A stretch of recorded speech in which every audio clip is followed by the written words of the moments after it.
that is coming. Hey, greetings, everyone. It's Naomi Wolf with Outspoken. I have a very special guest today, Liz Reitzig. Welcome, Liz Reitzig. Hi, Naomi. Thank you so much. It's so good to be here. So good to have you. Liz and I are old friends. We had a bonding weekend a few months ago around a farmers conference, essentially in the Upper Hudson Valley. And Liz and her wonderful husband actually stayed with us and taught us all about food liberty and raw milk liberty, and also got into the incredibly scary and complicated world of the politics of food freedom. And that's really what I want to focus on today with Liz. And if you don't know Liz, you should. Ms. Reitzig is founder of Nourishing Liberty. She's a raw milk mama, self-described entrepreneur, permaculture designer, and teacher, writer, food freedom advocate, and activist. Most importantly, she's been where you are, struggling to find the right food for her family amidst a sea of confusion and pressure from outside. She believes in the freedom to feed our families how we see fit, as she has her family of 5 children. You are a superwoman for the past 22 years. For the past 20 years, she's navigated the changing landscape of our food system. She's learned what to ask, how to make sure she's getting what she wants, and most importantly, how to stand up for her children in a world that wants them eating junk. And you can too. And the mission of nourishingliberty.com is to create solutions that use or change existing laws, regulations, and exemptions to satisfy the needs of small-scale farmers and ranchers and the consumers who rely on them. So it's a noble mission. So let's just jump right in. First tell me why you're so passionate about raw milk, because that's sort of the immediate subject at hand. And it's one that I know I've done like several interviews now about raw milk. I believe I've interviewed you in the past. And if I haven't, I should have. And I've gone into the history of raw milk and the politics of raw milk, but it's like the hot button issue of all the food freedom issues. Why is that, Liz? Yes, and that's a great question, Naomi. And in short, it's because this food changes people's lives. It literally changes people's lives. And it did. It changed my life. So the health benefits, you also asked a little bit about the health benefits of raw milk prior to this. And that's why. And then I think the bigger issue that doesn't necessarily get discussed as much here is that once you realize as a consumer, as an average American, that our government is lying to us so readily about something so simple as milk, it opens your eyes that this is actually just the canary in the coal mine, so to speak. This is just such an indicator species of what else are they lying about and why? I mean, this big overarching question of why would you tell us that over milk? Right. Well, what's the reason? I mean, first talk about the health benefits and then tell me why the government lies about what raw milk and what they're lying about. Okay, so to talk about the health benefits, I want to add a caveat here that I know you're very familiar with. I'm not a doctor. I'm not offering advice. I'm speaking from personal experience, anecdotal experience from hundreds and thousands of people I know personally who make the switch to raw milk. And in short, Naomi, raw milk, it changes our immune systems. It changes how our bodies respond to things. And there's a couple of different reasons for that. So I want to get into the nuances because I believe that the nuances are really important to understand this. Just say whatever you want to say. You have the floor. Okay. So raw milk contains enzymes. Now, enzymes are proteins. And 2 of these enzymes that are really important are lactase and phosphatase. We're going to look at lactase first. You know, it's very common right now for people to say, I can't have dairy, I'm lactose intolerant. And what that means is some of our bodies actually produce this enzyme lactase, but some don't. And raw milk has it. Raw milk has this enzyme lactase. And what that enzyme does is it takes that big lactose molecule, that sugar molecule, that we can't actually digest on our own. We need that enzyme. And it splits it apart into the glucose and the galactose that we can digest. So if your body is lacking that enzyme and the milk you're drinking is lacking that enzyme, it's going to feel uncomfortable. But if the milk you're drinking has that enzyme in it, you're supplying what your body needs to digest it. And then you don't have those symptoms anymore. You don't experience that. So people who drink raw milk don't no longer say they're lactose intolerant. They're able to eat ice cream or cottage cheese or yogurt or drink raw milk, native raw milk, without those problems. The vast majority of people who believe their symptoms are from lactose intolerance, who switch to raw milk, get a relief from all of those symptoms. Okay, so that's an important health benefit that basically heals what pasteurized milk gets wrong. Okay, but what are some other general benefits of raw milk, and what's wrong with pasteurizing it, number one? And number two, talk. And while you're talking, I'm going to go get some raw milk from my fridge so people can see the difference. All right. So the other enzyme I want to touch on, though, is phosphatase. And that enzyme helps our bodies take the free-floating phosphorus and put it in our bones. When you think about women in America, especially older women, we're getting diagnosed with osteoporosis or pre-osteoporosis. And yet, taking out this enzyme that literally helps our body put the phosphorus in our bones. Oh my God, that's insane. It's insane. It's insane, literally insane. But beyond that, Naomi, the lactobacillus bacteria that are in raw milk, and basically all raw milk you can find, those are beneficial bacteria for our digestive systems. They help, some of them help reduce our inflammation. Yeah. Cheers. I got mine right here. Is that yours? See how creamy and like almost buttery and more yellowish it is than pasteurized milk. But go ahead. I'm going to hold this up to the light. Yeah. And that's because of the production practices. So we're going to get into that in just a second. Sorry, go ahead. But yeah, so some of those lactobacillus bacteria in the milk actually tell our bodies not to stress so much over the inflammation. Like it calms it down.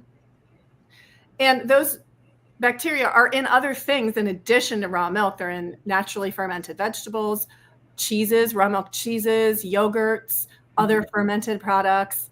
So it's not exclusive to raw milk, but it's abundant in raw milk, especially fermented raw milk products. So you're kind of opening up a giant can of worms here, if that's the right metaphor, or probiotics, or gut health questions, because you're kind of saying that what's been removed from raw milk in the pasteurization process used to keep everyone's guts working correctly and bones working correctly, and by removing that, it causes the kinds of diseases, some of the diseases that are so endemic, like autoimmune, osteoporosis, as you mentioned, inflammatory, leaky gut, all these kinds of things that people are told to eat fermented foods for. Is that correct? Is that what you're saying?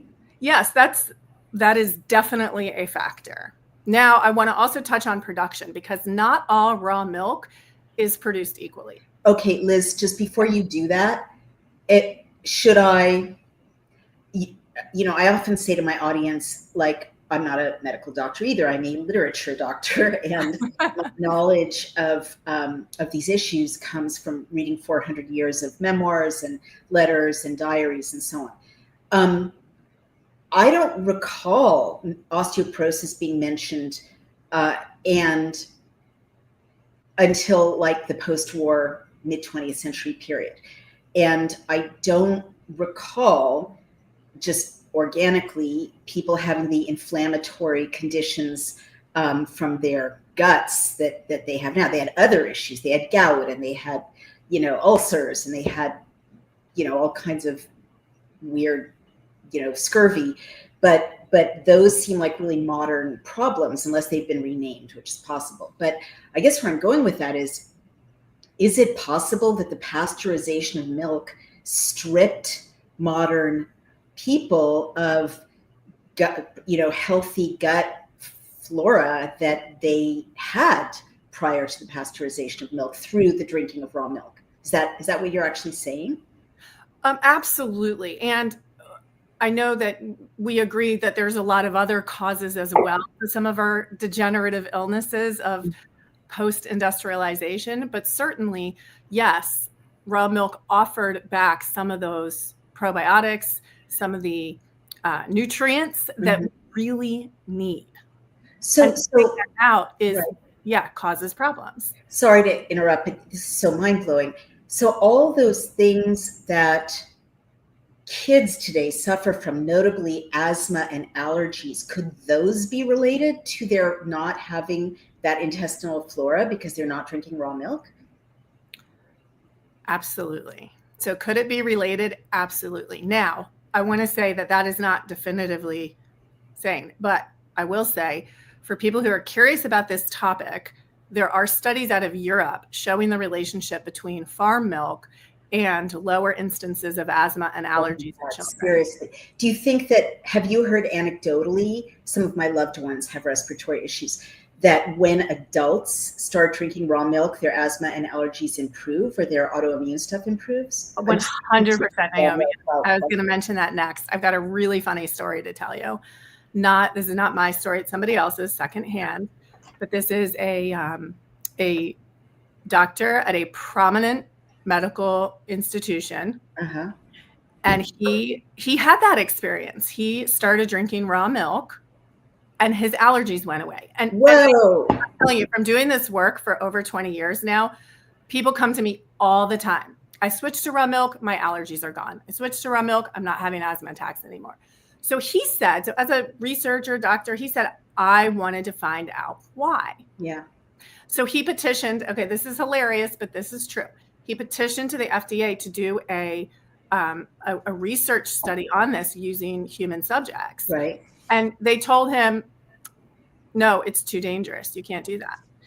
And so he came back with, okay, but I want to study crack cocaine on human subjects. Okay. They approved him for that study while still telling him that raw milk was too dangerous to study on human subjects, which is insane because 25 years of drinking raw milk, not an illness, and then we look at human history, that's like thousands of years of human history showing the benefits of raw milk. Right. The reason, in case you guys are wondering, I don't know about your reason, Liz, probably the same reason, but we're both drinking raw milk throughout this interview, partly to get over the fear factor, right? So, to show people like there's so much acculturation, brainwashing, propaganda. Oh my God, you're going to fall over and die if you drink it. And I'm just kind of letting you know that it's so delicious. And once you start drinking it, I asked Liz about this when I first started drinking it, you get kind of this craving at first, like you can't get enough of it.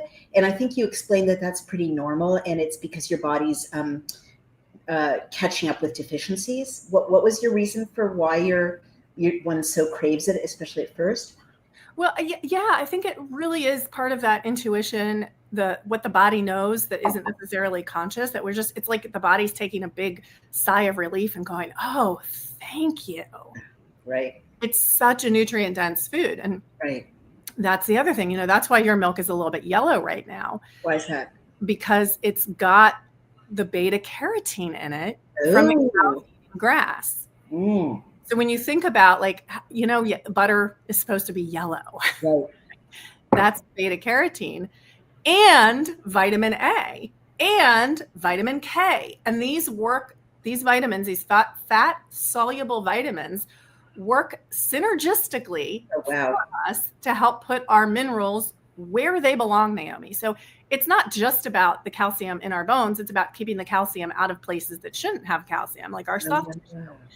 And when you have that ratio of the fat soluble vitamins, A, K, and D, your body knows what to do with all these minerals. So you're getting this big old dose of calcium and the phosphatase that helps with phosphorus. Mm-hmm. And you're also getting the fat solubles that tell your body what to do with it all. So good. Can I ask you a question, Liz? Yeah. You're beautiful and youthful, and I've seen you in person. You're incredibly mobile and graceful and, very, very active and have tons of energy. You have 5 children. Do you mind if I ask, you don't have to be specific, but what decade are you in your life? Oh, yeah. I just turned 45. God bless you. One month ago today. Mazel tov, mazel tov. You are a walking advertisement for the health and beauty side effects of raw milk. I never would have guessed that. I'm sure people are always amazed when you say it. Would you anecdotally see that people who drink raw milk look more glowy and youthful and have more vitality, or is that a bridge too far to generalize about that? Well, consider, Naomi, that that's a bit of a generalization. I will say that I think that the health factors are definitely there, but considering the eccentric people that this kind of fringe thing collects, you've got everybody. So it is a bit of a generalization, and there are other ways that there are some people who choose raw milk for other reasons. Taste. They want to make cheese in their own kitchen. Right. So you get such a collection of people, but in general, the health benefits are there for everyone. Okay. Is there anything, thank you. Is there anything about the health benefits we haven't covered before we go back to the politics of it? Yes, I do want to touch on production standards and add in a couple of caveats here. Sure. That, when we think of raw milk in America, we typically think of a few cows frolicking in the meadows and eating grass, and it's quaint and beautiful. And that can be true, but it's not necessarily true. And I want to really emphasize that everything I said about raw milk and the health benefits applies to clean, safely produced raw milk from transparent and honest farms. Okay. And on the flip side of that,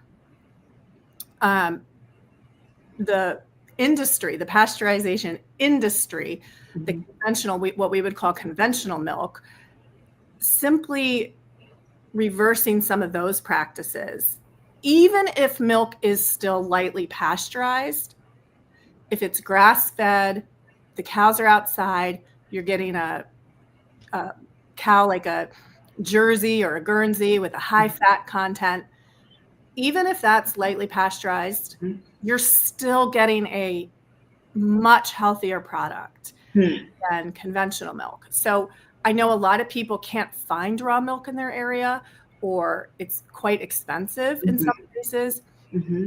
So your second best option is lightly pasteurized milk from a small grass-based farm. How would you find that? Well, you could look through your state ag departments. Really? Farmers markets. State ag departments usually have a really good list of local producers. Will they give it to you? I mean, I would have thought that the government is the last place that's going to make it easy for you to find raw or lightly pasteurized milk in your area. I'd definitely say look on the state level. Look for whatever the state ag departments usually have extension agents, and they will list like county resources, or because everybody's right now working to promote local. Oh, really? Including raw milk? Oh, wow. And it's going to vary a lot state by state. Like it's going to be harder in North Dakota. Right. I see what you're saying. I have a milk mustache. So Netta Slaby, one of our friends who's watching from Japan, it's kind of a personal question, but she's wondering if your children were given the mRNA vaccine. You don't have to answer that if you don't want to. You can make a general observation about the mRNA vaccine in relation to this larger issue if you want, or you can pass on that question. I'll pass on that question. I value privacy even for my children. So I'm with you there. But thank you, Netta. I will answer generally, Netta, because I know it's 1:18 a.m. where you are and you have to go to bed. It's my experience that people who are in this health freedom movement, farm freedom movement, tend to be in a health freedom movement too. And if they've looked into pasteurized milk enough to know what's wrong with our food supply, they tend to know what's wrong with our pharmaceutical supply as well. And the other thing I've noticed is that these things really go together. If people are turned, made aware of the importance of reaching a state of health through food, they're going to want to use food and sunlight and exercise and fresh air to boost their health rather than relying on pharmaceuticals as a first, first whatever point of resistance. That's my generalization. And thank you for tuning in, Netta, all the way from Japan.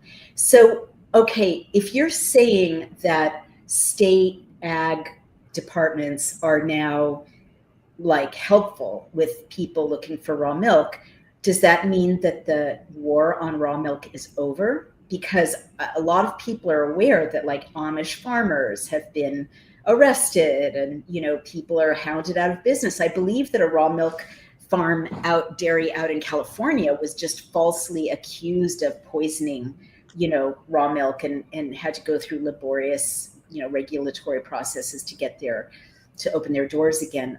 Talk about the political war against raw milk. Is it over?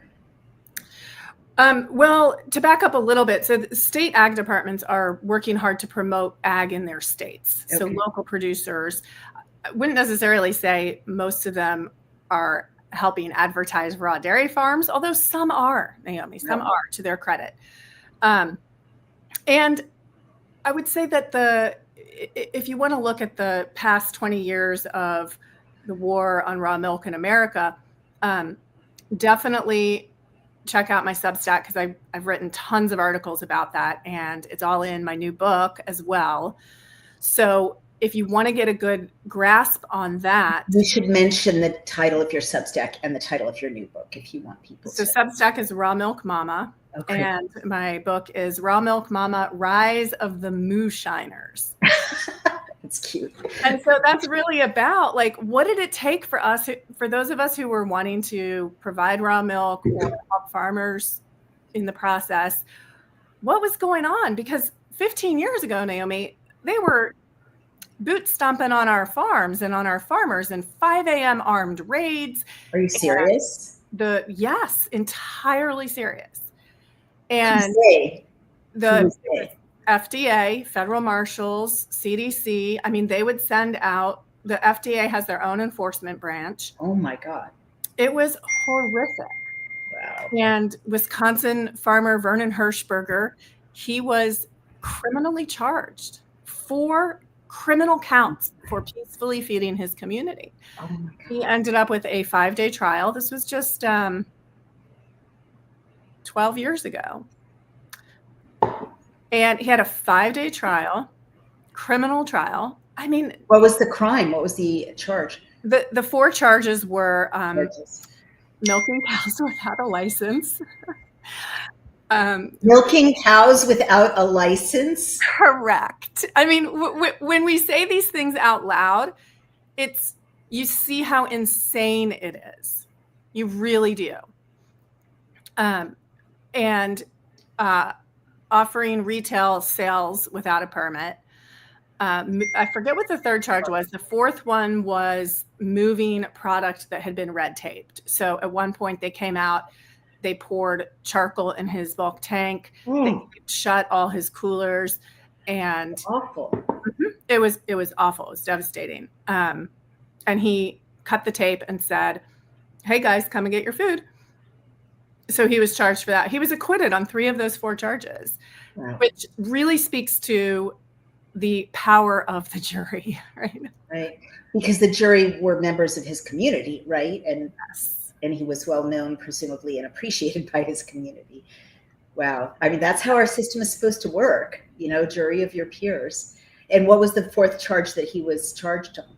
I can't recall the 4th charge, but it was similar to, it was like operating a retail food establishment without a license.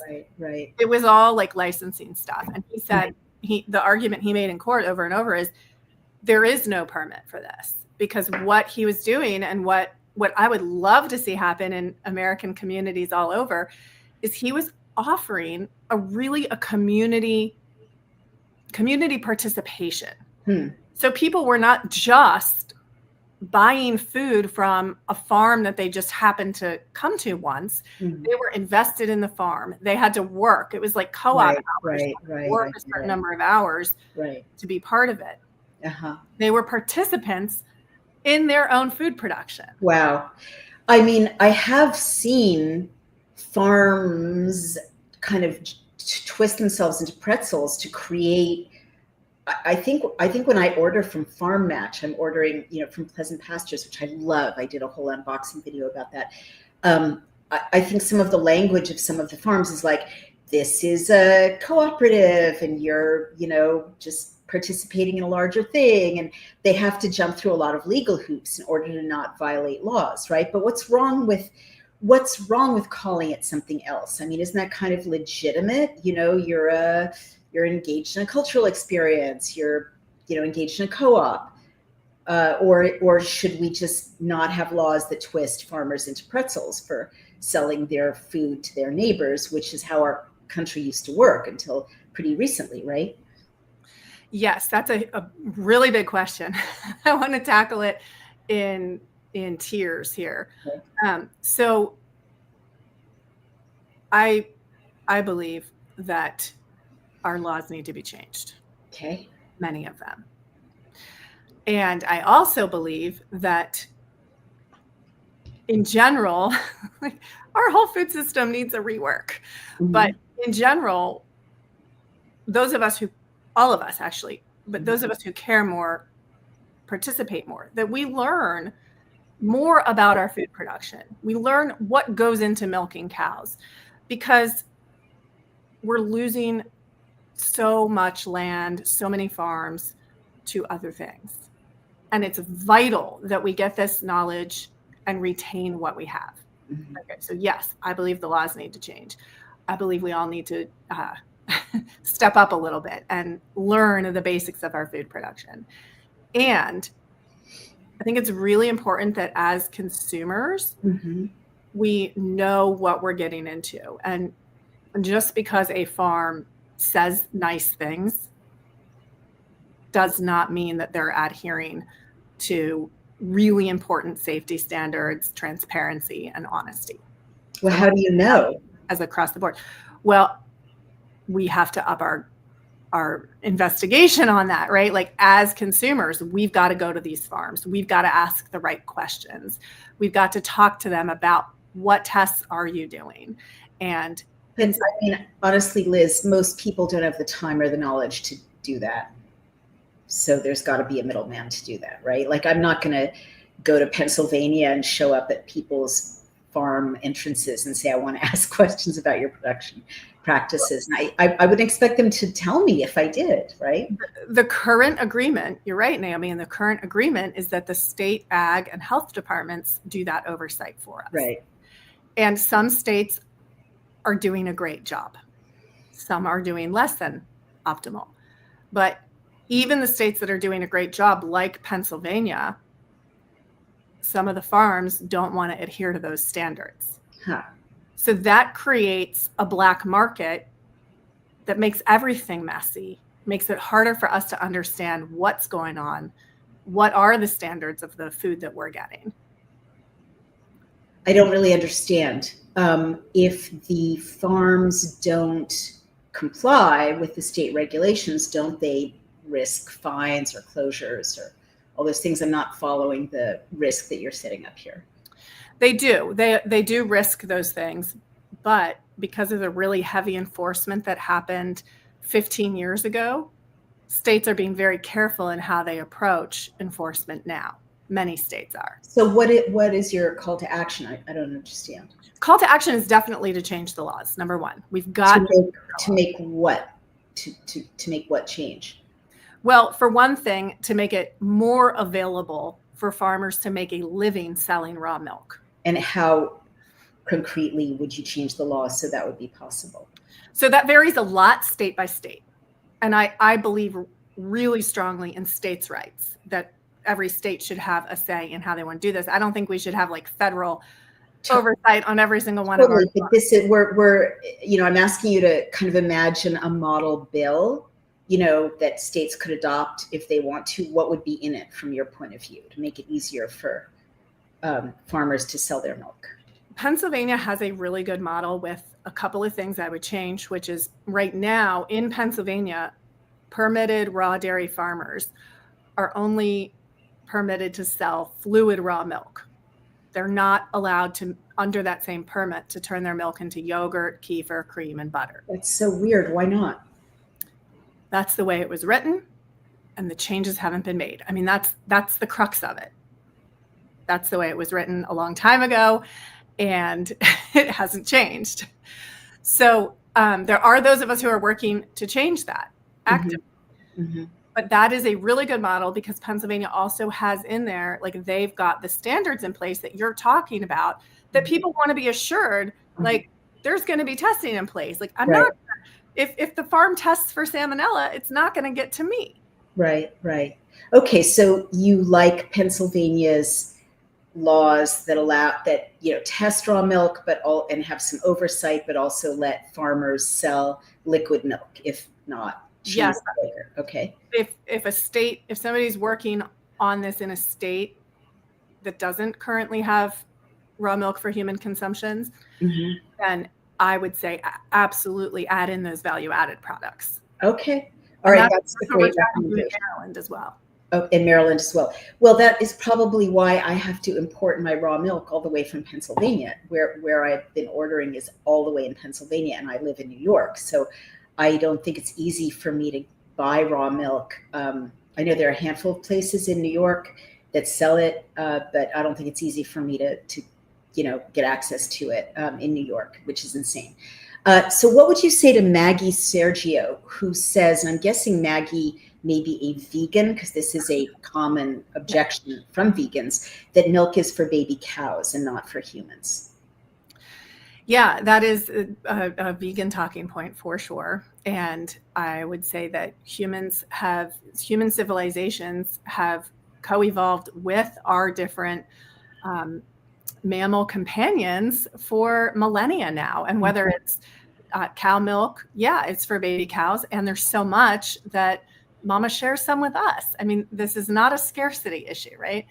And then we have the other cultures, the other civilizations that relied on sheep milk or goat milk or camel or water buffalo. So it's something that has been a part of human civilization for so many millennia. It's a gift to us. It's also, Naomi, I believe that local dairy is essential to food security, especially as we go into whatever the future is holding for us. Cows, goats, sheep, all these animals take land and grass that we can't use for food production and can turn it into food for us. And that's kind of important. That is important. Well, that's a good answer. And I guess, I really want to respect the kind of vegan objection. It goes further than milk, right? It goes to meat and leather and all those things. And it's a position I respect, even though I'm not a vegan. But, it would, I guess you can make your own decision about that, right? You don't have to drink milk or eat meat or use leather if you don't want to.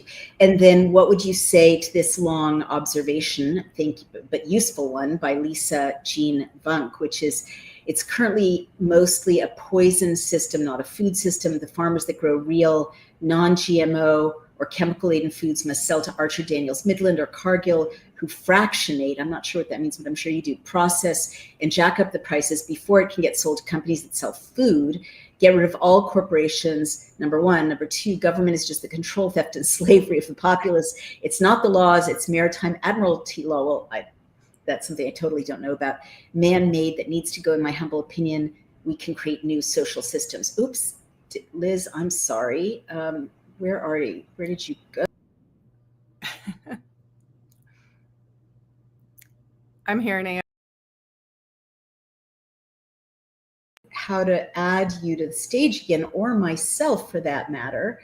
There, I see you. Here we go. Okay. What would you say to that observation? Well, I'm not asking you to speak to American law, but everything else.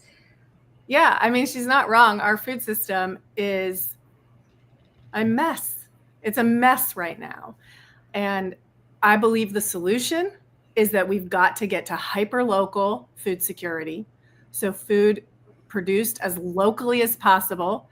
We become participants on whatever level. Not everybody's going to get a cow. I can't get a cow where I live, but I can grow herbs. So we become producers in whatever capacity we can. And then we support local farms in whatever. How do you do that? Yeah. Like if you're not, I'm so obsessed with Farm Match, but Yeah. if you're not able to order from Farm Match for whatever reason, say you're just someone watching this in a suburb or in a city, and you can't afford farmers markets, which are prohibitively expensive where I live in the Hudson Valley part-time, Yes. and not cheap even here in Brooklyn when you can find them. What can people do practically, Liz, to support farmers? Great question, because it varies so much depending on circumstances. And it's literally everything from grow one tomato plant on your balcony to replanting your yard to have as much food in it as possible. And, or if people who are struggling financially, if you can go to the farmer's market, there's a couple of key things you can do. Number one, you can, if you have time but not money, ask how you can help on different farms. And you can also ask for seconds, which are usually, we talk about seconds with produce, but it's food that's like got blemishes on it. But they'll sell it for a lot less, happily, because they can't sell it for full price. So there are still ways, and some of them take more effort than money or more time than money, but there are definitely ways for you to connect with local farms, find out what the farms need. Every farm I know, every single one needs help. Wow. They need labor, they need people to do content, promotion, copywriting, whatever it is that the farm needs. Find out how you can help. Okay, you just randomly call up a farm and say, I'm good at social media, can I help? Or it might be better to develop that relationship through face-to-face interactions at the market. Even if you can't go to the market to buy, you can go to talk to them and find out. And yeah, if you've got something to pitch, pitch it.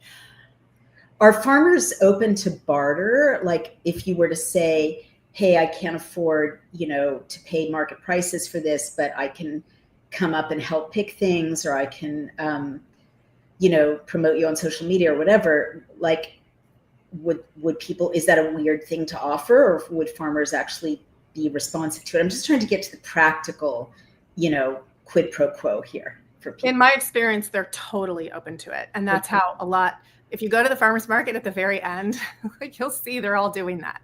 All the vendors do that. Oh, really? At the end, so go at the end of the day, and then people are like negotiating, and like the vendors will be like, here, 2 jars of jam for a block of cheese, or whatever.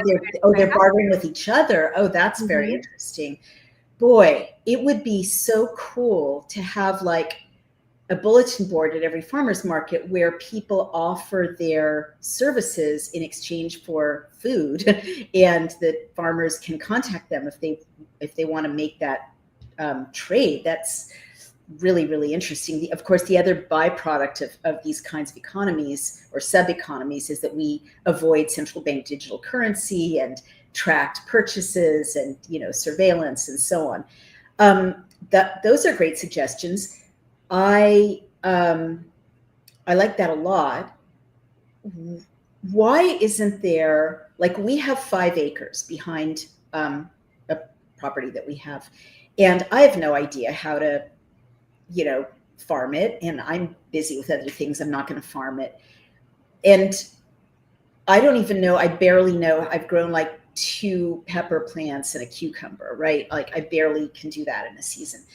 But why aren't there services of people who will come to your yard, right? Most people who live in the suburbs have half an acre or whatever, quarter of an acre, and farm it, like plant food in it, harvest it for you, give it to you, and take money, or take, money and produce. Why doesn't that exist? Like I literally, would say to someone, hey, bring your goats to my 5 acres and give me some goat milk or, goat meat. But I literally wouldn't know how to do that. And I don't want squatters or terrorists or whatever. Like, why doesn't that exist? It does in really small pockets in places that are a little more densely populated than where you live. There have to be enough customers, because a lot of these folks who do that in my area, they're biking from place to place. What is that called? It can be called a bunch of different things. Big umbrella, That's something that the permaculture geeks do a lot of. So if you find a good permaculture forum in your area or permaculture group, there's people who are always doing that, exchanging things that they're growing or saying like, hey, I've got a ton of elderberries coming up, come and get some. But I'm talking about something a little different. I'm talking about someone to come plant things that will grow in my yard, or even, like graze their animals on my land or plant their corn or whatever and give me some, right? Right. And that business model does exist. And that's where you will find those people often are in the permaculture groups. Oh, permaculture groups. What is permaculture? See, these are like very jargony terms that I don't even understand. Permaculture is a huge umbrella that it essentially is ecological design. Okay. So it can be everything from a multi-thousand acre ranch out west to somebody's balcony garden in a city. And it's talking about using specific ecological design, biomimicry to produce food in a way that takes into consideration the community, whether that community is the animals that are also eating out of your garden or the human community that doesn't want your mulberries falling on their car, right? That kind of thing. So it's a huge umbrella, Naomi. Where would I start? I'm sorry to Liz to be so nerdy and pestery, but I need you to tell me, where would I begin? Like, where are those permaculture? Like, there's got to be some kind of clearinghouse where I enter my zip code and I find people who would come plant a food forest for me, right? I love that phrase, but I've never been able to find people to do that. I would start with Permaculture Women's Guild.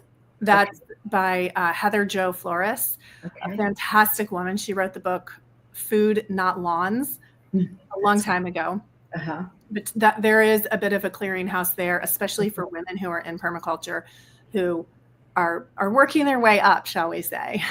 So that's a great place to start if you're looking for resources on permaculture, on that barter economy that you're talking about, or just help in getting food planted. Now, when it comes to animals, though, most farmers who have livestock already have land arrangements for that. I hear you. Maybe you should start a section of your website that lets people find the cultivator in their area that would plant food, in their yard. I mean, I love the idea of no more lawns and nothing but food. That would be so fantastic. I think a lot of people would love it. It seems weird to me that I can hire a landscaper to plant random pretty things that, just take up space and aren't necessarily even indigenous to the environment. But I can't hire a landscaper to come like plant fruit trees, harvest the fruit trees, plant vegetables, harvest the vegetables. Do you see what I mean? Isn't that weird? Absolutely. Yes, I completely agree. And I think conversations like this, Naomi, and what you've been doing with your unboxings and showing people that they can make different choices, all of it takes those steps in that direction where there's going to be a demand for this. We're creating that demand. And I love that, having a section on the website that connects people like this.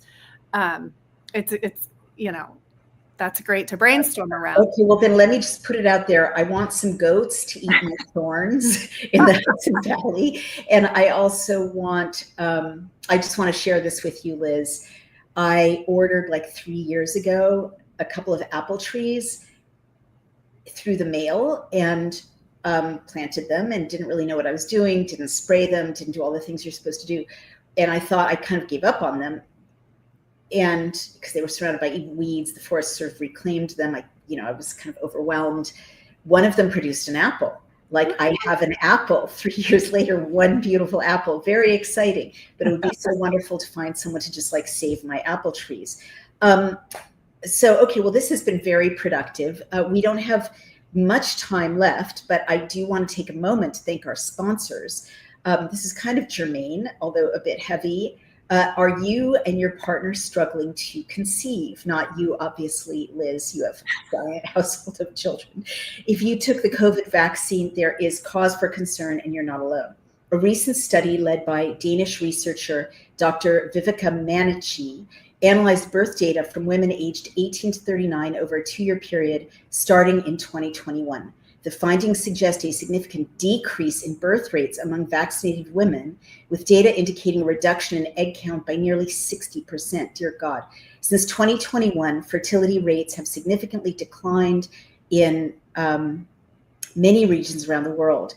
The wellness company, our sponsor, created the 3-in-1 Ultimate Spike Detox, crafted with 100% natural ingredients, specifically designed to help your body clear harmful spike proteins, reduce inflammation, and support overall health. So don't wait. This was formulated by Dr. McCullough. Bear with me one more minute. We want to thank our sponsors and read where people can go to get these products. So head to dailyclouthealth.com and use the promo code DailyClout to get 10% off plus shipping Spike Detox today. And the second thing I want to mention, if you will bear with me one more minute, is Native Path. Do you want to move easily, independently, without pain or stiffness holding you back? Look in the mirror and see, sorry, I was laughing, I say this, a plump, hydrated glow. I always want the plump, hydrated glow instead of fine lines and wrinkles. Discover Native Path Collagen, made with only type 1 and 3 collagen fibers, the 2 most important types that make up 90% of the collagen in your body, found in your cartilage, bones, skin, hair, nails, and gut. Types 1 and 3 provide maximum benefits without unnecessary fillers or sweeteners, plus it's third-party tested for heavy metals, ensuring purity and safety. Totally flavorless, Native Path Collagen can be added to anything: coffee, smoothies, oatmeal. It doesn't clump. You can get bundled deals, 3 or 6 packs at a fraction of the price of other brands. I know that's true because I ran out recently of Native Path and tried to shop locally, and it was just prohibitively expensive.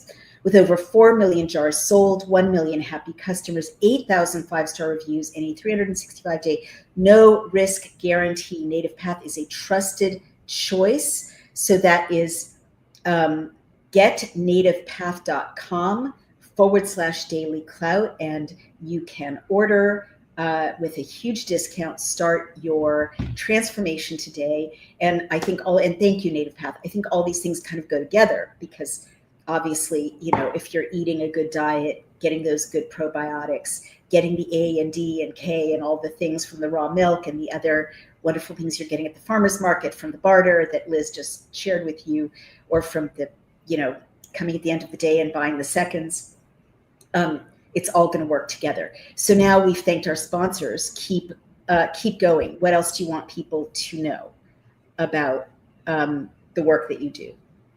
Oh, here's a great question. Panther's Son says, are there things you do, Liz, that contribute to your farmers in your spare time? Fun things to take the place of other less important leisure activities. That's a good idea. Actually, yes. And that's interesting question. So sometimes, Naomi, when, the stresses of life are just there and on, I call one of the farms that I work with and I go out and help. And it's either like helping with whatever chores are needed that day, weeding, which you think of as like, ugh, and it is, but it's also incredibly satisfying, or milking the cows. I mean, I just love it. You know how to milk a cow? Oh, yes. And it's so wonderful. And, there is a bit of a learning curve. So if it sounds fun to you to go hang out with cows, they're so sweet, then it's worth it to go through that learning curve to be actually helpful to a farm instead of like just dropping everything all the time, which I definitely went through that phase. But it's wonderful because it's so deeply connecting to the source of our food. Mm-hmm. It's understanding the cows and how they're living, how they're interacting. Mm. And it's getting like, I'll tell you a quick story. And actually this story, I don't want to give away too much, but this story's in the book. But it's the fact that, I told one of the farmers, I said, well, I'll come out and help milk tomorrow if it's not too cold. This was like February. Uh-huh. And he looks at me and he goes, because it was supposed to be like 10 degrees or something. He goes, well, I'll be out there milking. Right. I can imagine his response to that. You're out Oh, there every weather. I got called out. Yeah. It's a So little predictable, Liz. I showed up. Wow. And one of the things that I know from a lifetime of working around large animals is when you get into that situation, when you get into the barn, there is just nothing like being in a barn full of cows when it's so cold outside and you feel all their heat around you. Aw. And you get to feel them breathe. It's just so incredible. And it makes you realize, like, humans and cows, I mean, we need each other in so many ways. The other animals we've domesticated. Now, I fully and firmly believe that we have got to do a much better job really honoring and respecting the animals we're in synergy with. Right. And we can do that. Our whole food system, we've got to work to change our whole food system, Naomi. And it starts with these little steps, what you're talking about, getting a food forest expert out instead of a landscaper, and all of us in the suburbs understanding what goes into our food production, becoming producers on whatever level, because that simple act changes how we think about our food. That one apple you got, I mean, there's so much pride there, right? And you're like, yeah, I don't know if I've disrupted big ag with my one apple, but yes, I'm proud of myself. Well, you're shifting how you're thinking about your food, right? It's instead of a purely consumer perspective, we're shifting to the producer mindset. That is true. That is true. So along those lines of practical steps, I just want to show this awesome post that Panther's Son shared. You can look up apparently targeted grazing, goat rental, or goatscaping if you want goats to eat your thorns like I do. I actually have looked up goat rental in my area. We're a little light on goats in the Hudson Valley, but there may be more now since I last checked. And then he asked, I think it's a he, are there things you do? Oh, no, we answered that in this excellent question. Is there a process that you can vet your milk producer by phone? Is it in your book? I really like these concrete questions and answers. Yes. The short answer is yes, you can vet your producer by phone. I do have a step-by-step outline in the book, what questions to ask your farmer, how do you know what you're getting, what's most important to you, and how to focus on that. But also, one of the things I say, Naomi, is that our food is actually a really personal and intimate thing. And we've commercialized it to the point where we're so separated from it. Mm-hmm. But one of the things that it is important to be able to talk to your producer and ask them questions, at least to be able to, whether or not you choose to spend your time that way. Mm-hmm. Yes. Like if I'm talking to a new source, or if I'm traveling, mm-hmm. When I travel, I call ahead to find the farms, the sources that I'm going to use. Oh, wow.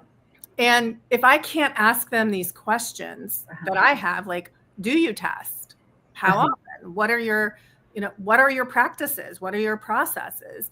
If I don't even feel comfortable asking those questions, why would I get raw milk from them? Right. I guess very important is for people who don't have your book or can't afford, your book in their budget, even though you can order it at the library, which everyone should know, you can order any book at the library. They have to order it for you. But is there somewhere simple where you've provided this checklist of questions so that people can just download it, keep it with them, keep it on their phone, and use it as they go through the world, Liz? Absolutely.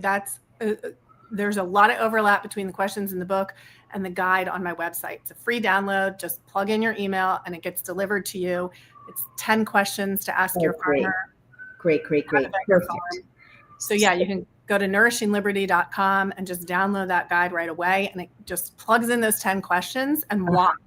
I explain why you ask each of these questions, or also when not to. You don't need to ask vegetable questions to the welcome farmer, right? That's awesome. So I just went to the website and it is a wonderful website. You guys should go and download those questions. Liz, we've run out of time.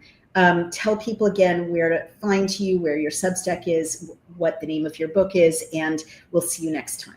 All right? Thanks, Naomi. Great to be here. No. Yeah, tell people where to find Raw Milk Mama on Substack. All right. And my website is nourishingliberty.com. And the book is Raw Milk Mama, Rise of the Moonshiners. And that is available on nourishingliberty.com. Just click the button at the top. And that will take you to the page. Thanks so much, Naomi. Thank you so much for being with us. And thank you for sharing your wisdom and expertise. And I'm so glad to have had you here. Take care. Bye-bye.